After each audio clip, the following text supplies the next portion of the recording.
Snow did not fall so much as it settled, like sorrow on shoulders, like silence in a church. It blanketed the wooden bones of town, rooftops, horse rails, the sign over the shuttered bakery that hadn't sold a thing since early December.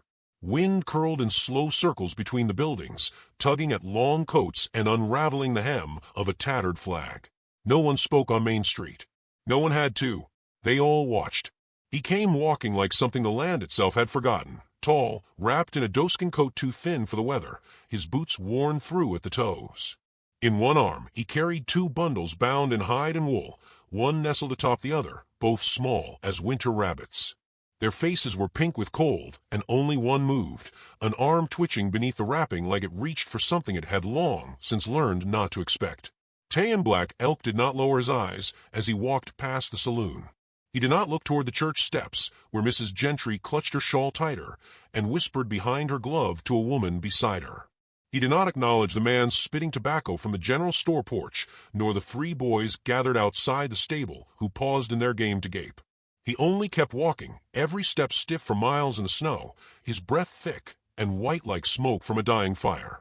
Behind the counter at the dry goods store, Alice Bell Wright stood still, her hands still red from scrubbing a borrowed floor.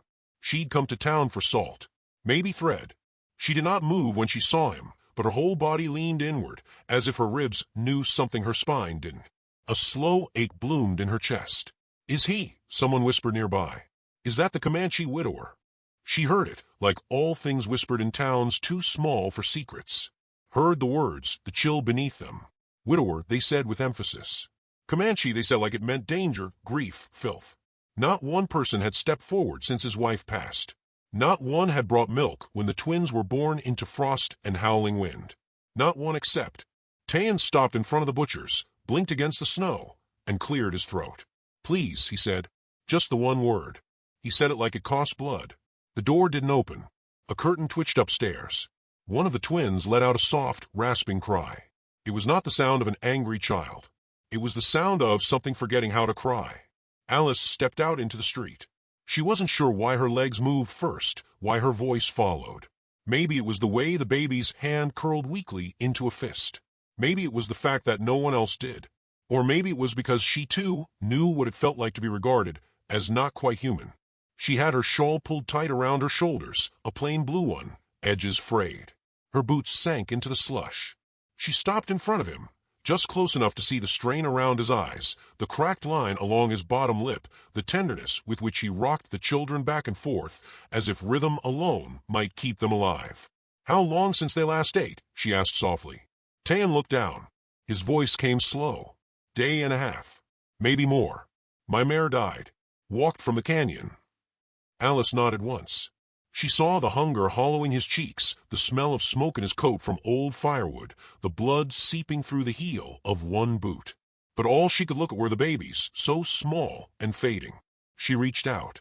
"Come with me." His shoulders tensed. Pride, that old unyielding god. He didn't want pity, but it wasn't pity in her voice. It was something older, worn, honest. He hesitated. "I have broth," she added, "and a chair near the stove." The door to the general store creaked wider behind them. Someone whispered Alice's name. Someone else muttered, "Shameless." But she didn't turn. The snow kept falling, and the town kept watching. Tayan followed. Her rented room sat above the livery, cramped and cold, but tidy. A wood stove in the corner gave off lazy warmth. She lit the lantern with practiced hands, shaking slightly from the cold. Tayan hovered at the doorway, as if entering might cost more than he had left. He didn't sit.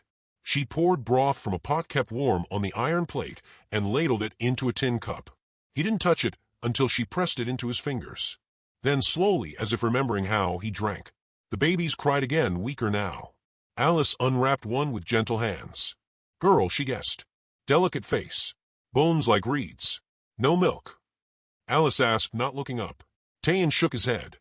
The goats were stolen last spring. Never replaced. I tried snow. Boiled roots. I chewed jerky and let it soften for them. Alice said nothing. She pulled her shawl across her front and reached for the baby. "What are you doing?" he asked, alarm stiffening his shoulders. She didn't answer. She sat in the rocker, undid the front of her bodice slowly, and brought the baby to her breast. The child latched weakly.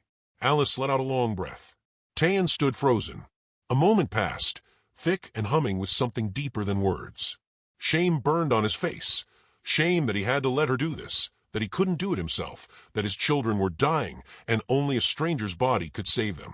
"I lost a child," Alice said quietly, eyes never leaving the tiny head against her skin. "Last summer. Midwifery turned bad. They blamed me. I was run out before the frost."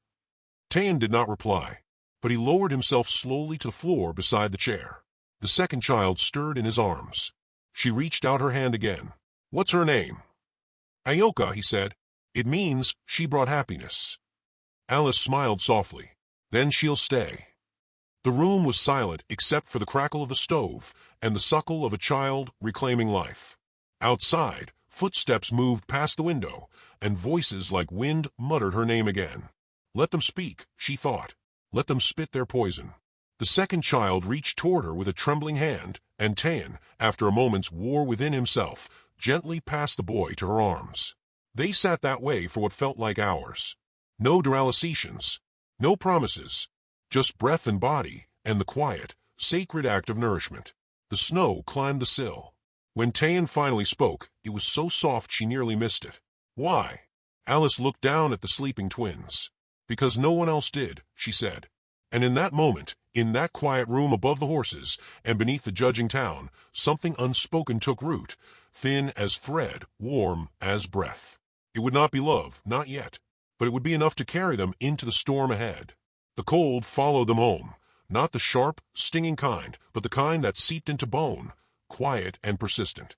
Alice walked beside Tayan in silence, the twins wrapped against her chest in the borrowed shawl. Their breaths came soft against her skin, barely warm, like the fading pulse of something once bright. The walk to his cabin was longer than she'd expected. The snow deepened beyond the edge of town, and the trail disappeared into the gray. Trees stood like mourners, cloaked in white, and the wind moved through their branches with the same hush that had followed Tayan through Main Street. He said nothing the entire way. She didn't press. When they reached the cabin, she paused. It wasn't a house, not really. More a collection of hard-earned walls, logs darkened by weather, the roof patched with bark and bent tin. A lean-to curled off one side, long since collapsed. Smoke no longer rose from the crooked chimney. No footprints marked the yard. Tayan pushed open the door with his shoulder. Inside, the air was bitter. The hearth lay cold. A pile of broken sticks sat beside it, too damp to catch. One corner held a threadbare mattress atop wooden crates. In the other, two carved figures rested on a folded pelt, the twins' names burned faintly into the wood. Nokos. Ayoka. No cradle. No warmth. No scent of cooking or light. Alice stepped in behind him and tightened the shawl. The babies stirred. Their cries were thinner now, more instinct than sound. Tayan moved to the hearth and knelt. "I'll try to get a flame," he murmured, as though afraid his own voice might echo. Alice didn't answer. She sank onto the mattress with the children, pressing them close. Her own body shivered from within, milk let down like memory. She rocked slowly, her spine aching. In the lamplight, faint and flickering from the tiny wick he managed to coax alive, she could see him better. The scar along his jaw, old and white. The way his shoulders slumped even when sitting. A man used to standing between his family and the storm.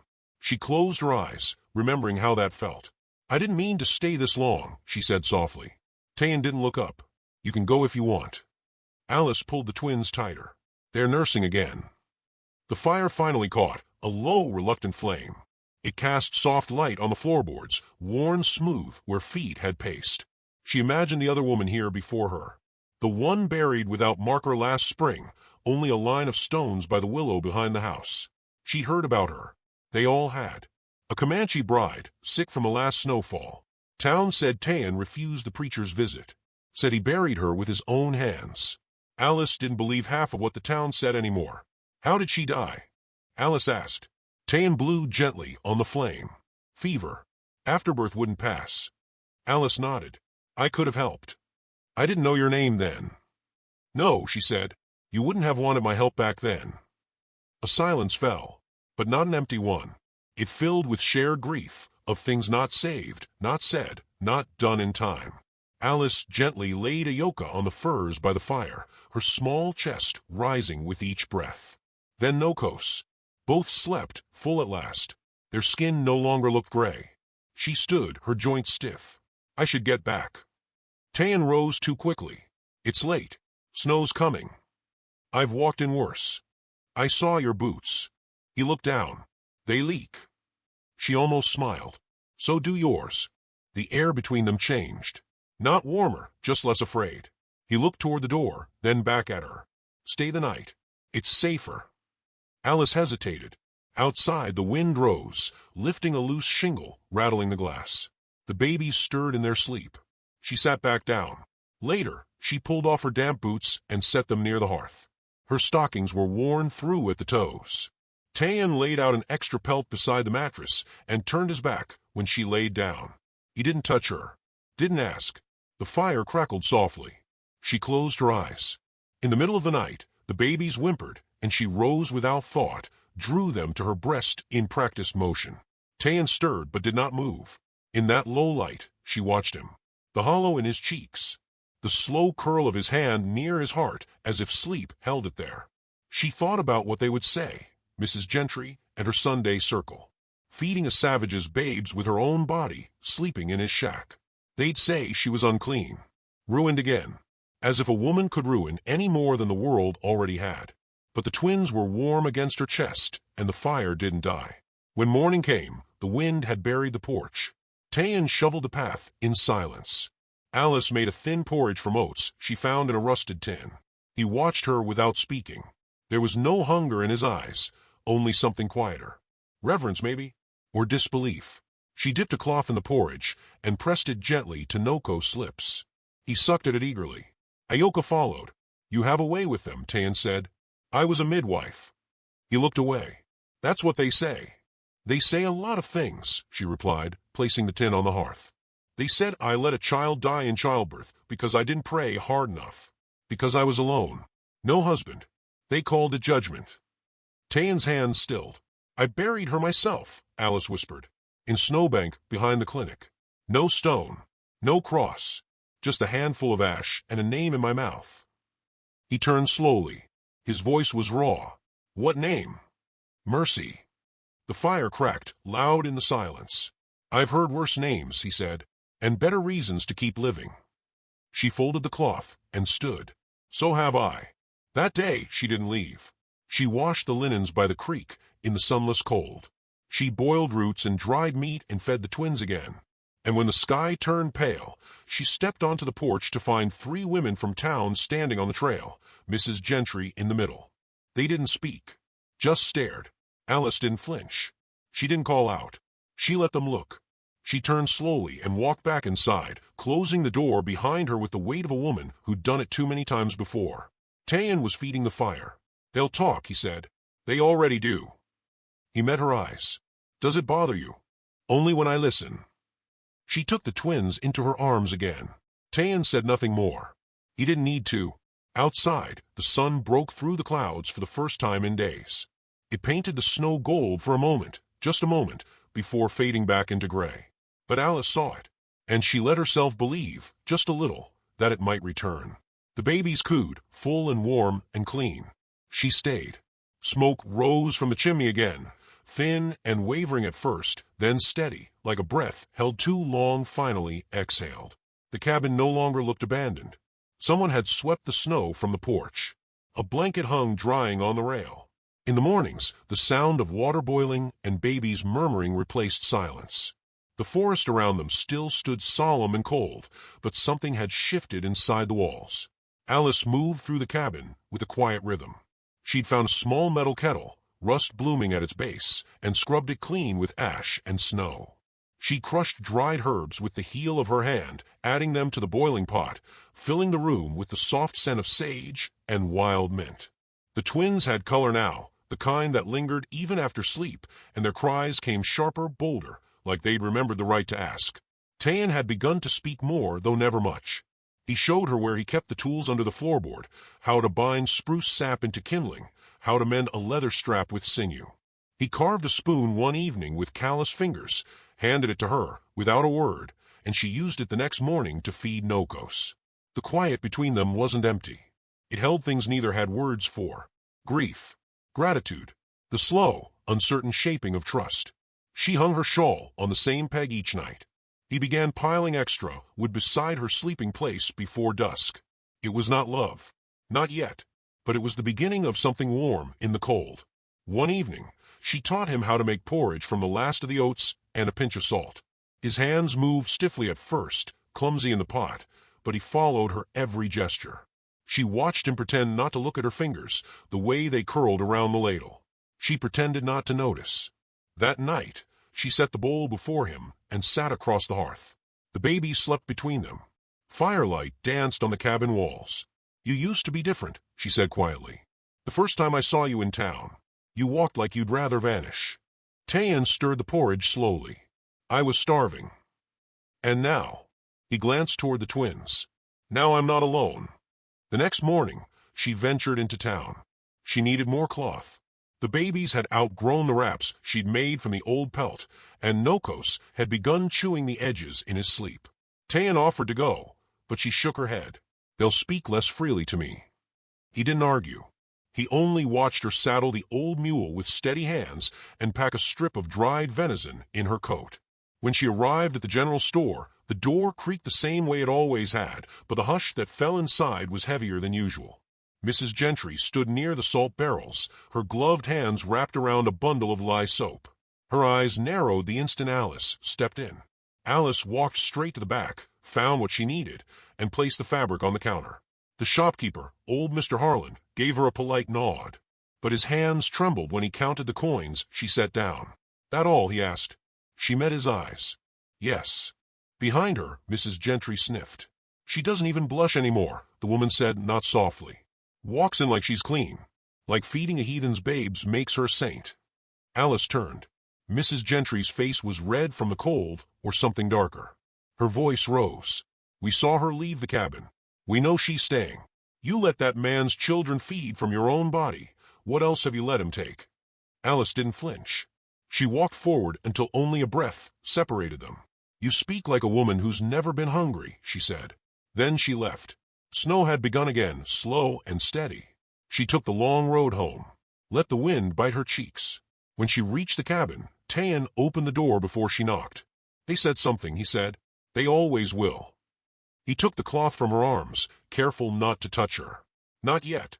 That night, after the children were fed and laid beside the fire, she picked up the needle and began stitching new wraps. Tayan sat across from her, shaping a rattle from riverstone and willow branch. She glanced up. "Do you regret letting me stay?" He didn't answer right away. "I regret nothing that kept them alive," he said. She nodded, then smiled, small, tired, but real. "Then neither do I." Outside, the snow thickened. Inside, the smoke curled warm above the fire, and the walls no longer felt like a cage. In the weeks that followed, the house began to change. Tayan raised new braces for the roof. Alice mended the quilts, one patch at a time. A low table was built from driftwood. She boiled rose hips into syrup. He carved another cradle from pine, sanded smooth. The twins began crawling. Nokos laughed for the first time at Alice's clumsy attempt to whistle. Word spread. "Living in sin," they said. "She's raising savages." She lost her soul with that child and now plays nursemaid to orphans. But none of it reached the cabin with teeth. Tayan took to chopping wood before dawn. Alice grew roses in tins on the sill. Each small act layered upon the last until the home breathed again. And yet, one evening, the silence returned, different now, brittle as glass. She was sweeping the hearth when Tayan spoke. "My wife's name was Nita." Alice paused. "She died afraid," he continued. "I kept waiting for someone to come help. A preacher, a neighbor, anyone. But none came. Just the fever, just the bleeding." Alice set the broom down slowly. "She had hands like yours," he said. "Strong but careful." Alice knelt by the fire. "You don't have to explain," she whispered. "I do," he said, "because I buried her where I'll bury myself. And I keep waiting for you to leave." She shook her head. "I'm not afraid of graves," she said. "Only empty houses." Outside, an owl called low and distant. The fire sighed. Inside, the house with smoke again did not feel empty. It felt like something just beginning. The first sign was the scent, sharp, bitter, wrong. Not wood smoke, but oil-soaked rags and scorched pine. Alice woke before the flames, heart thudding before the sound reached her ears. Tan had been sleeping beside the hearth, one hand resting instinctively on the cradle's rim. The twins were still, soft breaths rising in unison. Then the light shifted, too orange, too alive. Tan was on his feet before she spoke. He pulled the door wide, and smoke rolled in, curling low across the floor like a creeping beast. Outside, the lean-to was ablaze, flames licking up the rotted posts like fingers trying to pry the house apart. Alice grabbed the babies without thinking, tucking Ayoka against her chest, Nokos against her hip. Tan hauled the water bucket from the corner and doused the porch's edge, then again, beating back sparks with an old saddle blanket. The fire had started fast, deliberate. There was no lightning, no stray ember. This was someone's doing. She saw the outline of a figure on the ridge, too distant to aim, too motionless to mistake for chance. They didn't run. They only watched as smoke coiled upward into the brittle stars. The fire was out within an hour, but its message remained. The lean-to was ruined, blackened to ash. The air stank of warning. Tan didn't speak as he raked the coals into the snow. Alice stood nearby, holding the twins close, their small faces buried deep in her coat. "They don't want us here," she said quietly. "They never did. They're getting braver." He nodded once, jaw tight. Then he turned toward the forest and walked into the trees. She didn't follow. When he returned near midday, he carried branches bundled in a loop of rope and a sack of bitterroot dug from frozen soil. Alice was boiling water when he stepped inside. Neither asked the other what had been decided. That evening, Sheriff Dodd came. He rode up just before dusk, not bothering to tie his horse. He knocked once on the doorframe and waited. When Tan opened the door, Dodd looked him in the eye. "Mind if I come in?" Tan stepped aside. Alice stood by the fire with Nokos on her hip, Ayoka asleep in the cradle. The sheriff removed his hat, nodded politely to her, then to the twins. "Didn't expect to find it warm in here." "Speak your piece," Tan said, voice flat. Dodd shifted his weight. "Wasn't me who lit it. I don't light fires unless they're meant to cook or save lives." Alice didn't speak. Her eyes remained on the sheriff's hands. He noticed. "You think I came to arrest you?" he asked. "What for? Living in your own house? Raising your own blood? Letting a woman do what the rest of us were too proud to do ourselves?" The silence was answer enough. He sighed. "I came to say what others won't. You're not safe here. Not anymore." Tan didn't flinch. "Was I ever?" "Not really.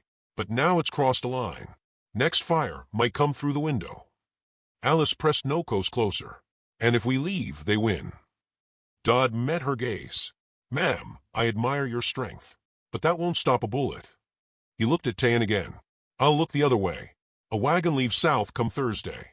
I'll make sure it's light by 2 passengers if you want it." Then he turned, pulled on his gloves, and left. Alice sat down slowly, her bones aching from the cold that never left this far into winter. Tan didn't sit.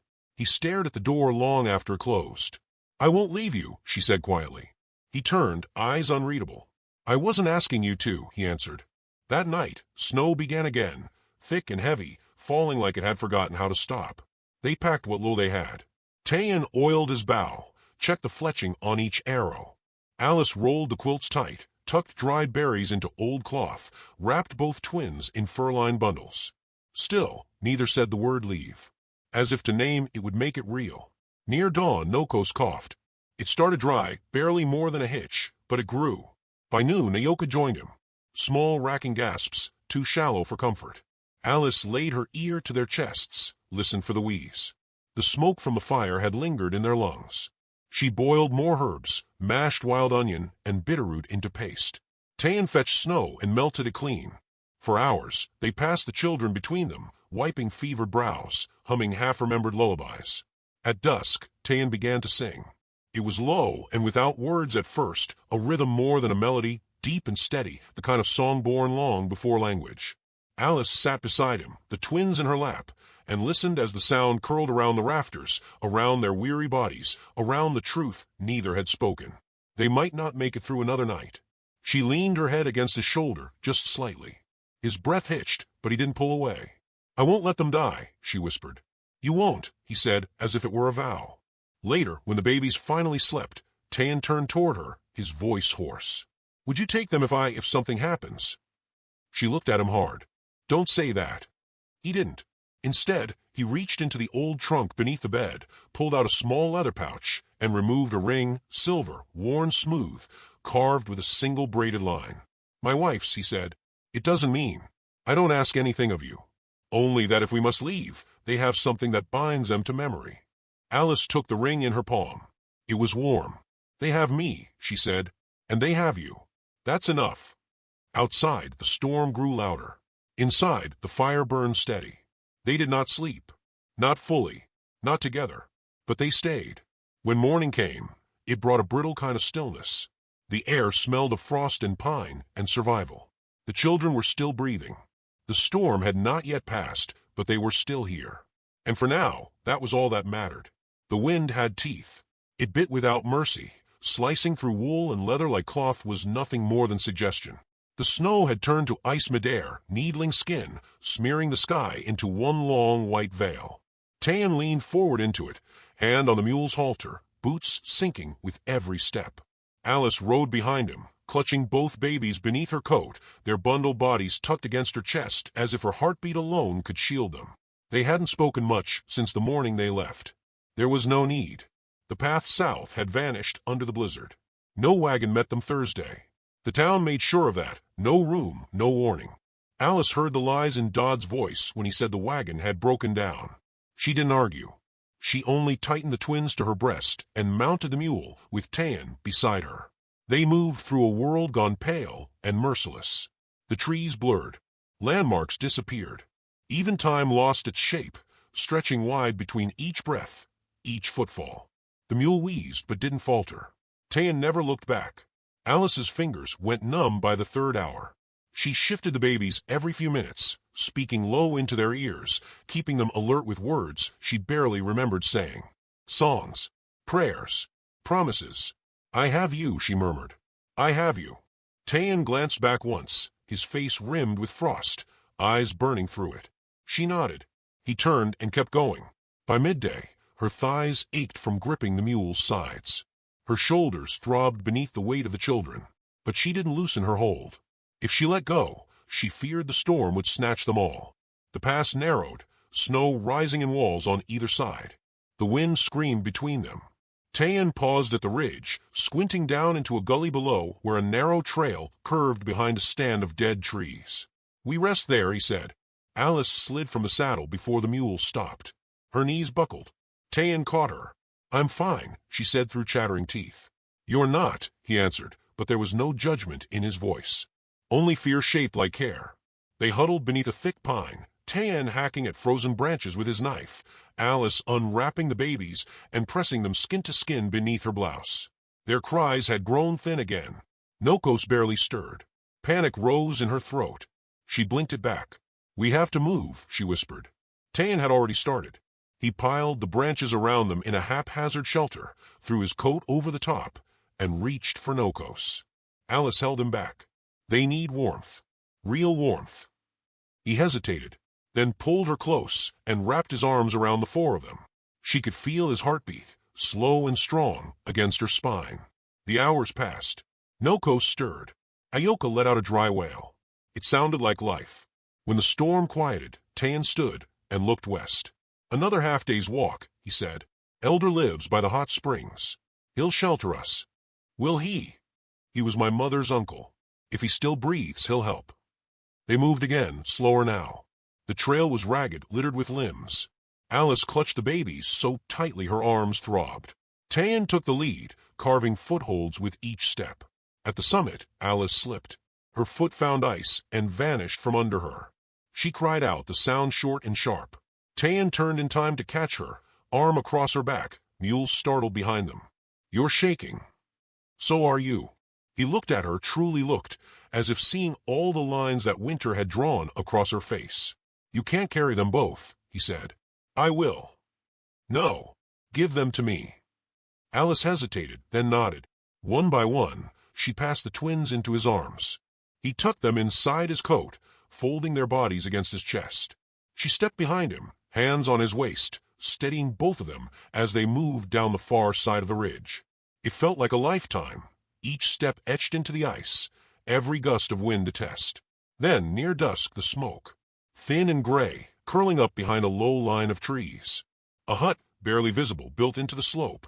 A fire pit. A figure sitting beside it with a blanket over his shoulders, eyes half shut like he'd been waiting. Tayan didn't call out. He simply walked forward. The man looked up, then stood slowly. His face split into a slow, wide smile. "Nita's boy," he said. Tayan nodded. "And your bride?" Tayan didn't glance at Alice.